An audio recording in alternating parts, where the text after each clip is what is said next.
ಶಾಸಕರಾದಂಥ ಜ್ಯೋತಿ ಗಣೇಶ್ ಅವರು ಆವತ್ತಿನ ಕಮಿಷನರ್ ಆದಂಥ ರೇಣುಕಮ್ಮ ಅವ್ರ ಮುಖೇನ ಸಂಪೂರ್ಣ ದೇವಸ್ಥಾನವನ್ನ ಧ್ವಂಸ ಮಾಡಲಿಕ್ಕೆ ಕಳಿಸ್ಕೊಟ್ಟಿದ್ರು. ಸ್ವತಃ ನಗರ ಶಾಸಕರಾದಂಥ ಜ್ಯೋತಿ ಗಣೇಶ್ ಅವರ ಆಪ್ತರು, ಅಂದಿನ ಕಾರ್ಪೊರೇಟರ್ ಆದಂಥವರು ನಮ್ಮ ಹತ್ರ ರಾಜಿ ಸಂಧಾನಕ್ಕೆ ಬಂದು ಹಣದ ಆಮಿಷಗಳನ್ನು ಇಡ್ತಾರೆ. ಆಮಿಷ ನಾವು ಏನು ಕೇಳಿದ್ರು ಕೊಡೋದು, ಏನು ಕೇಳಿದ್ರು ಕೊಡೋದು. ಆ ಪರಿಸ್ಥಿತಿಯಲ್ಲಿ ಹೆಚ್ಚು ಕಮ್ಮಿ ಒಂದು ಮೂರು ತಿಂಗಳು ಈ ನೆಗೋಷಿಯೇಷನ್ ನಡೀತು. ಅವ್ರು ಕಳ್ಸೋದು, ಇವ್ರು ಕಳ್ಸೋದು, ಅವ್ರ ಹತ್ರ ಕೇಳೋದು, ಬರೀ ಇದೇ ನಡೀತು. ಅನ್ನುವಂಥದ್ದು ವೈರಸ್, ಇದು ಕ್ಯಾನ್ಸರ್. ಇದು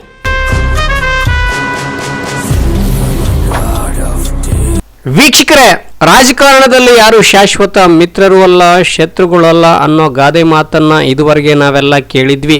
ಇದೀಗ ಬಿಜೆಪಿ ಅಂಗಸಂಸ್ಥೆಯ ಸಂಘಗಳೆಂದೇ ಗುರುತಿಸಿಕೊಂಡಿದ್ದ ಹಿಂದೂ ಪರ ಸಂಘಟನೆಯವರ ನಡೆ ನೋಡಿದರೆ ಬಿಜೆಪಿಗೆ ಹಿಂದೂ ಪರ ಸಂಘಟನೆಗಳು ಶಾಶ್ವತ ಮಿತ್ರರು ಅಲ್ಲ, ಶತ್ರುಗಳು ಅಲ್ಲ ಅನ್ನುವಂತಾಗಿದೆ. ಹೌದು ಸ್ನೇಹಿತರೆ, ಕಳೆದ 7-8 ತಿಂಗಳ ಹಿಂದೆ ತುಮಕೂರು ನಗರದ ಹೃದಯ ಭಾಗದಲ್ಲಿರುವ ಹಳೆ ಮಾರುಕಟ್ಟೆ ಸಿದ್ಧಿವಿನಾಯಕ ಜಾಗದಲ್ಲಿ ಖಾಸಗಿ ವ್ಯಕ್ತಿಯೊಬ್ಬ ಮಾಲ್ ನಿರ್ಮಾಣಕ್ಕೆ ಮುಂದಾಗಿದ್ದ. ಅಷ್ಟೇ ಅಲ್ಲ, ಅಲ್ಲಿದ್ದ ವಿನಾಯಕ ದೇವಸ್ಥಾನ ಕೂಡ ತೆರವಿಗೆ ಮುಂದಾಗಿದ್ದ. ಇದರಿಂದ ರೊಚ್ಚಿಗೆದ್ದಿದ್ದ ಸ್ಥಳೀಯ ಬಿಜೆಪಿ ಶಾಸಕ ಜ್ಯೋತಿ ಗಣೇಶ್ ತನ್ನ ಪಕ್ಷದ ಮುಖಂಡರು, ಕಾರ್ಯಕರ್ತರು ಸೇರಿದಂತೆ ಮತ್ತೊಬ್ಬ ಬಿಜೆಪಿ ಶಾಸಕ ಸುರೇಶ್ ಗೌಡ ಜೊತೆ ಸೇರಿ ಹೋರಾಟ ನಡೆಸಿದ್ರು. ಪ್ರತಿಭಟನೆ ಬಳಿಕ ಇದೀಗ ಮಾಲ್ ನಿರ್ಮಾಣಕ್ಕೆ ತಾತ್ಕಾಲಿಕ ತಡೆ ಉಂಟಾಗಿದ್ದು, ಈ ಸ್ಥಳದ ಉಳಿವಿಗಾಗಿ ಹೋರಾಟ ಮಾಡಿದ್ದ ಹಿಂದೂ ಪರ ಸಂಘಟನೆಯ ಮುಖಂಡರಿಗೆ ಸ್ಥಳೀಯ ಶಾಸಕ ಜ್ಯೋತಿ ಗಣೇಶ್ ಆಪ್ತ ಕಾರ್ಪೊರೇಟರ್ ಮೂಲಕ ಹಣದ ಆಮಿಷ ಒಡ್ಡಿ ಹೋರಾಟದಿಂದ ಹಿಂದೆ ಸರಿಯುವಂತೆ ಒತ್ತಡ ತಂದಿದ್ರು ಅನ್ನೋ ಅಂಶವನ್ನ ಇಂದು ಸುದ್ದಿಗೋಷ್ಠಿಯಲ್ಲಿ ಹಿಂದೂ ಪರ ಸಂಘಟನೆಗಳ ಮುಖಂಡರು ಆರೋಪ ಮಾಡಿದ್ದು, ಶಾಸಕರ ಬದ್ಧತೆಯನ್ನ ಪ್ರಶ್ನೆ ಮಾಡುವಂತಾಗಿದೆ. ನಮ್ಮವರೇ ಏನು ಈ ಯೋಜನೆ ಆಗ್ಲೇಬೇಕು ಅಂತ ಕಟಿಬದ್ಧವಾಗಿ ನಿಂತ್ಕೊಂತಾರೆ. ಈ ಯೋಜನೆ ಆಗಲೇಬೇಕು, ಆ ಮಂದಿರವನ್ನು ಕೆಡವಲೇಬೇಕು ಅನ್ನೋ ರೀತಿಯಲ್ಲಿ ನಿಂತು ಸ್ವತಃ ನಗರ ಶಾಸಕರಾದಂಥ ಜ್ಯೋತಿ ಗಣೇಶ್ ಅವರ ಆಪ್ತರು, ಅಂದಿನ ಕಾರ್ಪೊರೇಟರ್ ಆದಂಥವರು ನಮ್ಮ ಹತ್ರ ರಾಜಿ ಸಂಧಾನಕ್ಕೆ ಬಂದು ಹಣದ ಆಮಿಷಗಳನ್ನು ಇಡ್ತಾರೆ. ನಾವು ಒಪ್ಪೋದಿಲ್ಲ. ಇದಿಷ್ಟೇ ಅಲ್ಲ, ನಾವು ಹಿಂದೂಗಳ ಆಸ್ತಿ, ಹಿಂದೂಗಳ ರಕ್ಷಣೆಗಾಗಿ, ದೇವಸ್ಥಾನದ ಉಳಿವಿಗಾಗಿ, ಸಾರ್ವಜನಿಕ ಉದ್ಯಾನಕ್ಕಾಗಿ ಹೋರಾಟ ಮಾಡಿದರೆ ನಮಗೆ ಸಿಕ್ಕ ಫಲವೇನು ಅನ್ನೋ ಮಾಹಿತಿಯನ್ನ ಮುಖಂಡರು ಹಂಚಿಕೊಂಡಿದ್ದು ಹೀಗೆ. ಇದನ್ನ ಇಟ್ಟು ಸಂಪೂರ್ಣವಾಗಿ ನಮಗೆ ಲೀಗಲಿ ಅದನ್ನ ಕ್ಲೋಸ್ ಮಾಡ್ಕೊಡ್ತೀವಿ ಅಂತ ಹೇಳಿ ಭರವಸೆ ಕೊಟ್ಟಿದ್ರು. ಅದಾದ ನಂತರ ಅದಾಗಲಿಲ್ಲ. ಕಾರಣ ಅಲ್ಲೂ ಕೂಡ ಒಬ್ರು ಸಚಿವರು ಇದ್ರ ಪರ ನಿಂತಿದ್ರು. ಹಾಗಾಗಿ ಅದಾಗಲಿಲ್ಲ. ಈ ಥರದ್ದು ಮುಂದಿನ ದಿನಗಳಲ್ಲಿ ಬರ್ತದೆ, ಅದು ಕೂಡ ಈಚೆ ಬರ್ತದೆ. ಎಲ್ಲವಕ್ಕೂ ದಾಖಲಾತಿಗಳೂ ಇರ್ತದೆ. ಈಗ ನಡಿಬೇಕಾದ್ರೆ ಇಷ್ಟೆಲ್ಲ ಕಾರ್ಯಕರ್ತರ ಪರಿಶ್ರಮ, ಹೋರಾಟ ಎಲ್ಲವೂ ನಾವು ದೇವಸ್ಥಾನದ ಉಳಿವಿಗಾಗಿ, ಸಾರ್ವಜನಿಕರ ಉದ್ಯಾನವನ್ನು ಉಳಿಸಬೇಕು ಅನ್ನೋ ದೃಷ್ಟಿಯಲ್ಲಿ ನಾವು ಮಾಡಿದ್ವಿ. ಆದರೆ ನಮಗೆ ಸಿಕ್ಕಂಥ ಪ್ರತಿಫಲ ಕೇಸಸ್ಸು, ರೌಡಿ ಶೀಟು, ಈ ರೀತಿ ಇದು ಆಗಿದೆ. ಇದೆಲ್ಲವೂ ನಿಲ್ಲಬೇಕು. ಅದಕ್ಕೆ ನಾವು ಇವತ್ತು ಇಡೀ ಹಿಂದೂಪರ ಸಂಘಟನೆಗಳ ಎಲ್ಲ ಪ್ರಮುಖರು, ಸಂಘಟನೆಗಳು ಒಕ್ಕೂಟ ಈ ಲ್ಯಾಂಡ್ ಜಿಹಾದ್ನ ವಿರುದ್ಧ ಮತ್ತು ಮಂದಿರದ ಪರ ಮತ್ತು ಆ ಸಾರ್ವಜನಿಕರ ಉದ್ಯಾನವನವನ್ನ ನಾವು ಯಾವುದೇ ಕಾರಣಕ್ಕೂ ಎಂಥದ್ದೇ ಸಂದರ್ಭದಲ್ಲಿ ಅದನ್ನು ಬಿಟ್ಕೊಡೋ ಮಾತೇ ಇಲ್ಲ ಅನ್ನೋಂಥ ವಿಚಾರವನ್ನ ಇವತ್ತು ನಿಮ್ಮ ಮುಂದೆ ಇಡ್ತಾ ಇದ್ದೀವಿ. ಮತ್ತು ಒಂದು ಹೋರಾಟದಲ್ಲಿ ಇರ್ತಕ್ಕಂಥ ಎಲ್ಲ ಕಾರ್ಯಕರ್ತರಿಗೆ ಷಡ್ಯಂತ್ರ ಮಾಡಿ ನಮ್ಮ ಕಾರ್ಯಕರ್ತರಿಗೆ ಅನೇಕ ರೀತಿಯಲ್ಲಿ ಕಿರುಕುಳ ಕೊಟ್ಟು, ಅನೇಕ ಸುಳ್ಳು ದೂರುಗಳನ್ನ ದಾಖಲು ಮಾಡಿ 307 ಹಿಡಿದು ರೌಡಿ ಶೀಟ್ವರೆಗೂ ಎಲ್ಲವೂ ಗದಪ್ರಹಾರ ಮಾಡಿ ಅವರು ನಮ್ಮನ್ನು ಸಪ್ರೆಸ್ ಮಾಡಿ ಮತ್ತೆ ಪ್ರಾಜೆಕ್ಟ್ನ ಟೇಕ್ ಆಫ್ ಮಾಡಬೇಕು, ಯಾವುದೇ ಕಾರಣಕ್ಕೂ ಈ ಪ್ರಾಜೆಕ್ಟ್ ಬಿಡಬಾರ್ದು ಅನ್ನೋ ರೀತಿಯಲ್ಲಿ ಅವ್ರು ನಿಂತಿದ್ದಾರೆ. ಹಾಗಾಗಿ ನಾವು ಬಿಜೆಪಿಯವರು ಅಜಿ ಕಾರ್ಪೊರೇಟರ್ ಹೆಸರು ಹೇಳ್ತೇವೆ. ಹೇಳಿ ಸರ್, ಇಷ್ಟೆಲ್ಲ ಹೇಳ್ತೇವೆ. ಹೌದು, ಹೇಳಿದ್ವಲ್ಲ. ಈಗ ಶಾಸಕರ ಹೆಸರು ಹೇಳಿದ್ಮೇಲೆ ಕಾರ್ಪೊರೇಟರ್ ಹೆಸರು ಭಯ ಅಂತ ಅಲ್ಲ, ಕಾಲಕ್ಕೆ ಇನ್ನೂ ಇದರಲ್ಲಿ ಅನೇಕರಿದ್ದಾರೆ. ಕ್ಯಾಬಿನೆಟ್ ದರ್ಜೆಯ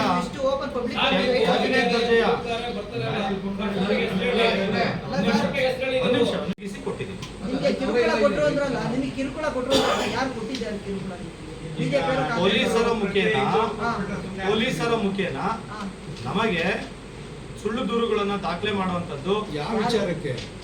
ಅನೇಕ ವಿಚಾರಗಳು. ಈಗ ಎಲ್ಲೋ ಒಂದ್ ಕಡೆ ಗಲಾಟೆ ಆಗುತ್ತೆ, ಅಲ್ಲಿ ನಾವು ಪ್ರೆಸೆನ್ಸೇ ಇರಲ್ಲ, ಅದ್ರಲ್ಲಿ ನಮ್ಮನ್ನು ಸೇರಿಸುವಂತದ್ದು. ಈಗ ಸೇರಿಸಿದ್ದಾರೆ, ಅದಕ್ಕೆ ಸಾಕಾರ ಇವರೇ ಇದ್ದಾರೆ, ಬಿಜೆಪಿ ಅವರೇ ಇದ್ದಾರೆ, ಅದಕ್ಕೇನು ಬೇರೆಯವರೇನಿಲ್ಲ. ಹೌದು. ಹಾಗಾಗಿ ಕ್ಯಾತ್ಸಂದ್ರ ಪೊಲೀಸ್ ಠಾಣೆಯಲ್ಲಿ ಒಂದು ದೂರು ದಾಖಲಾಗ್ತದೆ, ಮೆರವಣಿಗೆ ಮಾಡಿರ್ತೀವಿ ಅಂತ. ಅದರಲ್ಲಿ ಬಿಜೆಪಿಯ 2 ಕಾರ್ಯಕರ್ತರು ಇರ್ತಾರೆ. ಆ ಕಾರ್ಯಕರ್ತರನ್ನ ಹೆಸರು ತೆಗಿಸಿ ಚಾರ್ಜ್ ಶೀಟ್ ಅಲ್ಲಿ ನಮ್ಮ ಬಜರಂಗದಳದ 3 ಮಂದಿ ಕಾರ್ಯಕರ್ತರನ್ನ ಚಾರ್ಜ್ ಶೀಟ್ಗೆ ಹೊಸದಾಗಿ ಸೇರಿಸ್ತಾರೆ. ಸಿಆರ್ ನಂಬರ್ 260/2023 ಈ ಕೇಸಲ್ಲಿ. ಇದಿಷ್ಟೇ ಅಲ್ಲ, ಶಾಸಕರು ಹೊರನೋಟಕ್ಕೆ ಹೋರಾಟ ಮಾಡ್ತಾರೆ, ಒಳಗೊಳಗೆ ಆ ಜಾಗವನ್ನ ಅತಿಕ್ರಮಿಸುವ ವ್ಯಕ್ತಿಗಳಿಗೆ ಕುಮ್ಮಕ್ಕು ನೀಡ್ತಾರೆ ಎಂದು ಆರೋಪಿಸಿದ ಮುಖಂಡರು ಮುಂದೆ ನಾವೇನ್ ಮಾಡಿದ್ವಿ ಅನ್ನೋದನ್ನ ಕೂಡ ಹೇಳ್ತಾರೆ. ಕೇಳಿಸ್ಕೊಂಡ್ಬಿಡಿ. ನಗರ ಶಾಸಕರಾದಂಥ ಜ್ಯೋತಿ ಗಣೇಶ್ ಅವರು ಆವತ್ತಿನ ಕಮಿಷನರ್ ಆದಂಥ ರೇಣುಕಮ್ಮ ಅವ್ರ ಮುಖೇನ ಸಂಪೂರ್ಣ ದೇವಸ್ಥಾನವನ್ನ ಧ್ವಂಸ ಮಾಡಲಿಕ್ಕೆ ಕಳಿಸ್ಕೊಟ್ಟಿದ್ರು. ನಾವು ಅದನ್ನ ಅಲ್ಲಿ ಆ ಕ್ಷಣಕ್ಕಲ್ಲಿ ಹೋಗ್ಲಿಲ್ಲ ಅಂದ್ರೆ ಅದು ಉಳಿತಿರ್ಲಿಲ್ಲ. 2 ನಿಮಿಷಕ್ಕೆ ಹೇಗೆ ಕೊಲ್ಲಾಪುರದಮ್ಮ ದೇವಸ್ಥಾನ ಮುಂದೆ ಶನಿದೇವ್ರ ಗುಡಿ ಇತ್ತು, ಅದನ್ನ 10 ನಿಮಿಷಕ್ಕೆ ಹೊಡೆದಾಕಿದ್ರು. ಆ ಕೇಳಿದ್ರು ಇಲ್ಲ, ಇದನ್ನ ದೇವಸ್ಥಾನವನ್ನ ಧಾರ್ಮಿಕ ಕಟ್ಟಡಗಳನ್ನ ಮುಟ್ಬೇಕಾದ್ರೆ ಅದಕ್ಕೊಂದು ಪ್ರಕ್ರಿಯೆ ಇದೆ. 2021 ಆಕ್ಟ್ ಇರ್ಬೋದು ಅಥವಾ 1991 ಆಕ್ಟ್ ಇರ್ಬೋದು, ಆ ರೀತಿ ತೆರವುಗೊಳಿಸ್ಬೇಕು. ಯಾವುದು ಮಾಡದೆ ಏಕಾಏಕಿ ಇವರೇ ಡಿಸಿಷನ್ ಮಾಡಿದ್ರು, ಇವರೇ ದೇವಸ್ಥಾನ ಮಾಡಿದ್ರು. ಆ ರೀತಿ ಎಲ್ಲ ಯಾವುದು ಪ್ರಕ್ರಿಯೆಗಳು ಮಾಡಿಲ್ಲ. ಯಾಕೆಂದ್ರೆ ತರಾತುರಿ. ಈಗ ಪ್ರಾಜೆಕ್ಟ್ ಟೇಕ್ ಆಫ್ ಆಗ್ಬೇಕು ಅಷ್ಟೇ. ಕಾರಣ ಬಹುಕೋಟಿ ಭ್ರಷ್ಟಾಚಾರ, ಇನ್ನೆಂತ ಇಲ್ಲ ಅದರಲ್ಲಿ. ಆಗ ಅಂತೂ ಬಹುಕೋಟಿ ಹಗರಣ ನಡೆದಿದೆ, ಇದನ್ನ ತನಿಖೆ ಆಗಬೇಕು ಅಂತ ಹೇಳಿ ನಾವು ಜಿಲ್ಲಾಧಿಕಾರಿಗಳಿಗೆ ಮನವಿನೂ ಕೊಟ್ಟಿದ್ದೀವಿ. ಈಗ ತಟಸ್ಥ ಇರ್ತಾರೋ ಪರ ಇರ್ತಾರೋ ಅದು ಅವರಿಗೆ ಕೇಳಬೇಕು. ಆಮಿಷ ನಾವು ಏನು ಕೇಳಿದ್ರು ಕೊಡೋದು, ಆ ಪರಿಸ್ಥಿತಿಯಲ್ಲಿ ಇದ್ರು. ಹೆಚ್ಚು ಕಮ್ಮಿ ಒಂದು 3 ತಿಂಗಳು ಈ ನೆಗೋಷಿಯೇಷನ್ ನಡೀತು. ಅವ್ರನ್ನ ಕಳ್ಸೋದು, ಇವ್ರನ್ನ ಕಳ್ಸೋದು, ಅವ್ರ ಹತ್ರ ಕೇಳೋದು, ಬರೀ ಇದೇ ನಡೀತು. ನಾವು ಯಾವುದೇ ಕಾರಣಕ್ಕೂ ಒಂದಿಂಚು ಅಲ್ಲ ಅಂತ ಅಂದ್ಮೇಲೆ ವರ್ತೇಳಿ ಎಷ್ಟಕ್ಕೆ ಅಂತ ಅಲ್ಲ, ವರ್ತು ನೋಡಿ, ನಾವು ಅದನ್ನ ಇದು ಏನೋ ಕ್ರೋರ್ಸಾ ಕೂತಿದ್ರೆ ಅಲ್ಲ, ಕೋಟಿ ಲೆಕ್ಕನ ಅದು ಸಾವಿರಾರು ಕೋಟಿಯ ಪ್ರಾಪರ್ಟಿ ಮತ್ತು ಲ್ಯಾಂಡ್ ಜಿಹಾದ್ ಮಾಡೋರಿಗೆ ದುಡ್ಡಿನ ಲೆಕ್ಕನೇ ಇರಲ್ಲ. ಅವ್ರು ಎಷ್ಟು ಕೇಳಿದ್ರು ಕೊಡ್ತಾರೆ. ಅದರಲ್ಲಿ ಕೇಳಿಸ್ಕೊಂಡ್ರ ಮುಖಂಡನ ಮಾತು.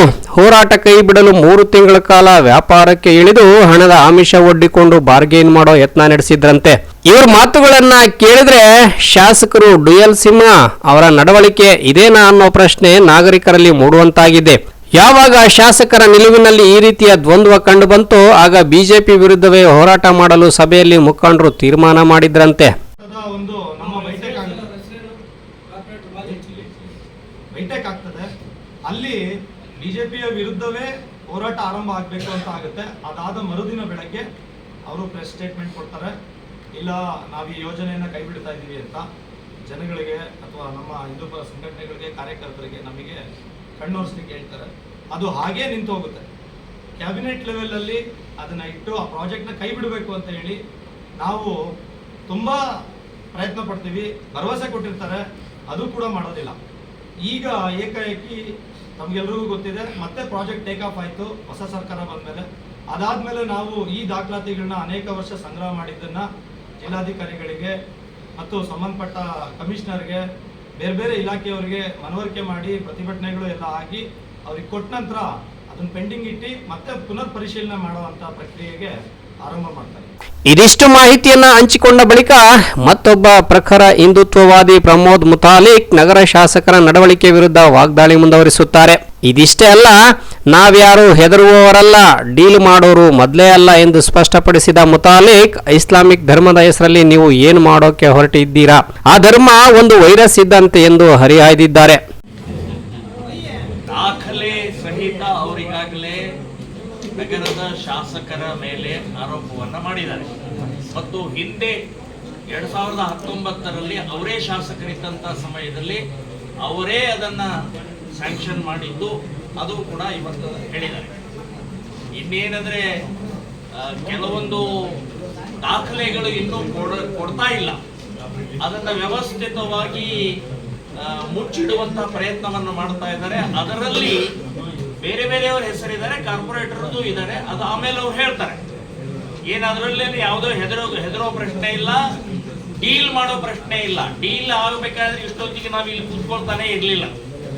ಸೊ ನಾವು ಪ್ರಾಮಾಣಿಕವಾಗಿ ಈ ದೇಶದ ಧರ್ಮದ ದೇವಸ್ಥಾನದ ಹಿಂದೂಗಳ ಪರವಾಗಿದ್ದೀವಿ ಅಂತನ್ನುವಂಥದ್ದು ಇವತ್ತಿನ ಈ ಹಿಂದೂ ಪರ ಒಕ್ಕೂಟದ ಪ್ರೆಸ್ ಮೀಟ್ ಅಂತನ್ನುವಂಥದ್ದು ಹೇಳ್ತಾ ಇದ್ದೀನಿ. ಇನ್ನು ಮುಸ್ಲಿಮ್ರು ಇದ್ದಾರೆ, ಅದಕ್ಕೆ ವಿರೋಧ ಮಾಡ್ತಾ ಇದ್ದೀರಿ ಅಂತನ್ನುವಂಥದ್ದು ಒಂದು ಪಾಯಿಂಟ್ ಬಂತು. ನಾನು ಹೇಳೋದು, ಅಲ್ಲಿ ಇಸ್ಲಾಮಿಕ್ ಎಜುಕೇಶನ್ ಟ್ರಸ್ಟ್ ಇವರಿಗೆ ಆ ಕಮರ್ಷಿಯಲ್ ಕಾಂಪ್ಲೆಕ್ಸ್ಗೆ ಏನ್ ಸಂಬಂಧ? ನೀವ್ಯಾಕೆ ಇಲ್ಲಿ ಎಜುಕೇಶನ್ ಏನಿದೆ ಇಲ್ಲಿ ಶಾಲೆ ತೆಗೆಯೋರು, ಅಂಗನವಾಡಿ ತೆಗೆಯೋರಿದ್ದಾರೋ ಅಥವಾ ಮದರ್ಸಾ ತೆಗೆಯೋರಿದ್ದಾರೋ ಏನ್ ಮಾಡೋದ್ರಿ? ಸೊ ವ್ಯವಸ್ಥಿತವಾಗಿ 30 ವರ್ಷ ಲೀಸ್ ತಗೊಂಡು ಇವರು ಮಸೀದಿ ಕಟ್ತಾರಲ್ಲಿ, ನಮಾಜ್ ಪ್ರಾರಂಭ ಮಾಡ್ತಾರೆ. ಈಗಾಗಲೇ ಇಲ್ಲಿ ಒಂದು ಎಜುಕೇಶನ್ ಸೊಸೈಟಿ ಒಳಗಡೆ ಮಸೀದಿ ಇದೆ, ಮೈಕ್ ಹಾಕಿ ನಮಾಜ್ ಮಾಡ್ತಾರೆ ಶಾಲೆ ಕಾಲೇಜ್ನಲ್ಲಿ.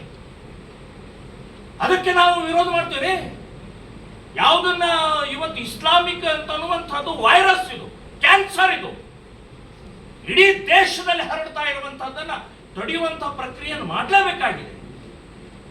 ಸೊ ನಾನು ಇಲ್ಲಿ ಈ ಪಾಯಿಂಟಿನ ಹಿನ್ನೆಲೆಯಲ್ಲಿ ಎಜುಕೇಶನ್ ಸೊಸೈಟಿ ಅವರು ನಿಮ್ದೇನ್ ಕೆಲಸ ಇಲ್ಲಿ, ಅದಕ್ಕೂ ವಿರೋಧ ಮಾಡ್ತಾ ಇದೀವಿ. ಅದರ ಅರ್ಥ ಇನ್ನೊಬ್ಬರು ಬಂದ್ರು ಅವ್ರು ನಾವು ಕೊಡ್ತೀವಿ ನೋ. ಇದು ತರಕಾರಿ ಬಡ ತರಕಾರಿ ಮತ್ತು ಹಣ್ಣು ಮಾರಾಟಗಾರರ ಸ್ಥಾನ ಇದ್ದು ಉಪಜೀವನ ಮಾಡ್ತಾ ಇದ್ರು, ಹೊಟ್ಟೆಪಾಡಿಗೆ ಬದುಕ್ತಾ ಇದ್ರು ಅವರು. ಪಾರ್ಕ್ ಅಂತ ಹೇಳಿ ಘೋಷಣೆ ಆಗಿದೆ, ದೇವಸ್ಥಾನ ಇದೆ, ವ್ಯವಸ್ಥಿತವಾಗಿ ಎಲ್ಲರೂ ಒಕ್ಕೂಟ. ಅಂದ್ರೆ ನಮ್ದು ಈಗ ಹೆಂಗ ಒಕ್ಕೂಟ ಇದೆ ಹಾಗೆ ತಿನ್ನುವವರ ಒಕ್ಕೂಟ, ನುಂಗಿ ನೀರು ಕುಡಿಯುವವರ ಒಕ್ಕೂಟದವರು ಇವತ್ತು ಇದು ಒಂದು ಜ್ವಲಂತ ಉದಾಹರಣೆ ಅಂತ ನಾನು ಹೇಳ್ತೇನೆ.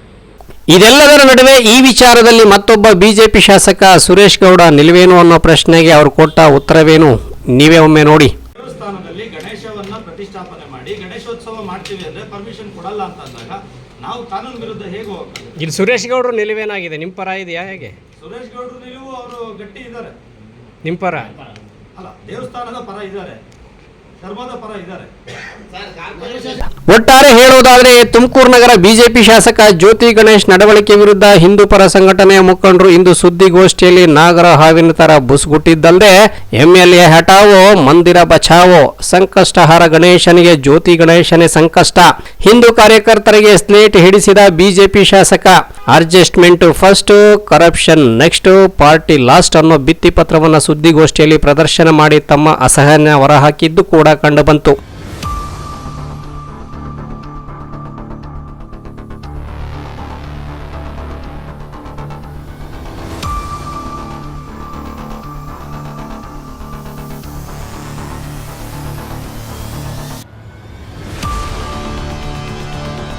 Bureau report, Belagere news.